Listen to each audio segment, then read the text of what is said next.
പ്രധാനമന്ത്രി ഇപ്പോൾ NDAയുടെ തെരഞ്ഞെടുപ്പ് കൺവെൻഷനിൽ പങ്കെടുക്കുകയാണ്. തത്സമയം അതിലേക്ക്.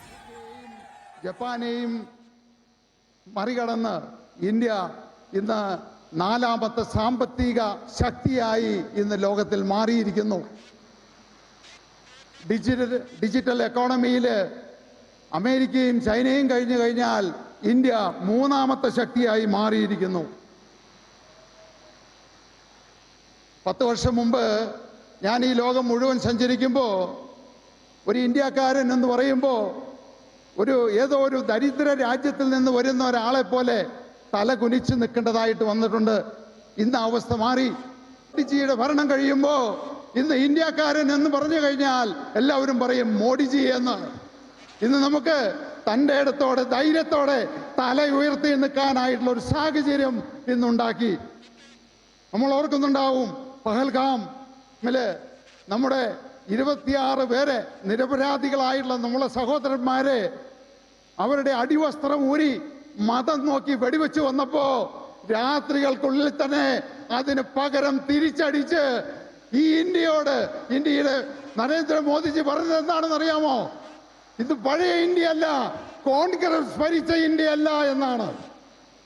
അമേരിക്ക ടാരിഫ് കൊണ്ട് ഇന്ത്യയെ ശ്വാസം മുട്ടിച്ചപ്പോ അതിന് പകരം ചോദിക്കാതെ നിശബ്ദമായിട്ട് നിന്ന് 18 വർഷക്കാലമായിട്ട് പൊടി പിടിച്ചു കിടന്ന യൂറോപ്യൻ യൂണിയന്റെ എഗ്രിമെന്റിൽ കരാറിൽ ഒപ്പുവെച്ച് അമേരിക്കയെ ഇന്ത്യയുടെ മുന്നിൽ മുട്ടുകുത്തിച്ച നരേന്ദ്രമോദിജി പറഞ്ഞത് എന്താണെന്ന് അറിയാമോ?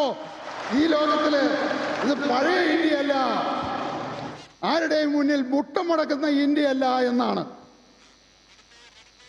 ഈ കഴിഞ്ഞ 2 ആഴ്ചക്കാലം മുമ്പ് നമുക്കറിയാം, കേരളത്തിലെ ഏറ്റവും കൂടുതൽ ക്രിസ്ത്യാനികൾ നേരിടുന്ന ഒരു പ്രശ്നമാണ് സഭാതർക്കം.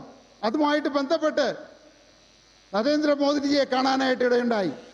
ഇന്ന് എനിക്ക് ഉറപ്പുണ്ട്, ഈ 114 വർഷമായിട്ട് നടക്കുന്ന നമ്മുടെ സഭാതർക്കത്തിന് ഒരു പരിഹാരം അദ്ദേഹത്തിന് ഉണ്ടാക്കാൻ പറ്റുമെന്ന് എനിക്ക് പൂർണ്ണ വിശ്വാസമുണ്ട്. ഈ 70 വർഷക്കാലം LDFും UDFും മാറി മാറി ഭരിച്ചു. ഈ കേരളത്തെ കട്ടുമുടിച്ചു, കൊള്ളയടിച്ചു. ഇവിടുത്തെ പാവപ്പെട്ടവനെയും സാധാരണക്കാരനെയും രക്തം ഊറ്റി കുടിച്ചു. ഇപ്പോ ക്ഷേത്രങ്ങളും പള്ളികളും കൊള്ളയടിക്കാൻ തുടങ്ങിയിരിക്കുന്നു. നമ്മൾക്ക് ഈ 70 വർഷം കൊണ്ട് ഇവർ നേടിത്തന്നത് എന്താണ്? മയക്കുമരുന്ന്. സ്കൂളുകളിൽ മുതൽ കൊച്ചു കുട്ടികൾക്ക് മുതൽ കോളേജുകളിൽ എല്ലായിടത്തും മയക്കുമരുന്ന് ലഭ്യമാക്കി. കള്ള് ഫാക്ടറി തുടങ്ങി. ഓരോ കിലോമീറ്ററിലും മദ്യഷാപ്പുകൾ തുടങ്ങി. അഴിമതി വളർത്തി, കടം വർദ്ധിച്ചു, വിലക്കയറ്റം കൂടി. ഇന്ന് ഇവിടുത്തെ സാധാരണക്കാരൻ, പാവപ്പെട്ടവൻ ഒരു നേരത്തെ ഭക്ഷണം വയറു നിറച്ച് ഭക്ഷണം കഴിക്കാൻ ബുദ്ധിമുട്ടുന്ന സാഹചര്യത്തിലേക്ക് വന്നു. അതുകൊണ്ട് ഈ കേരളം മാറണം. ഈ LDFനെയും UDFനെയും നമുക്ക് തൂത്തെറിഞ്ഞ് അറബിക്കടലിൽ എറിയണം. അതിന് ഇന്ന് ഇന്ത്യയില് ഒരേ ഒരു നേതാവിനെ സാധിക്കൂ. ഇന്ത്യ ഭരിക്കുന്ന നമ്മുടെ പ്രധാനമന്ത്രി നരേന്ദ്രമോദിജിക്ക്.